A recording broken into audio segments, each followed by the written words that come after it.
గీతతో కోట్ల మందికి దారి చూపించిన అతనికన్నా గురువెవరు?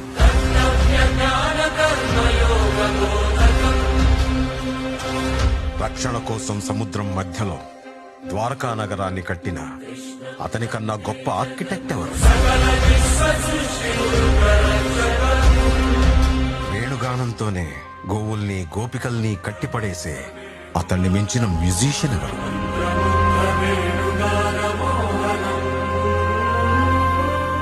ధర్మం కోసం యుద్ధం చేయమని చెప్పిన అతన్ని మించిన వీరుడెవరు?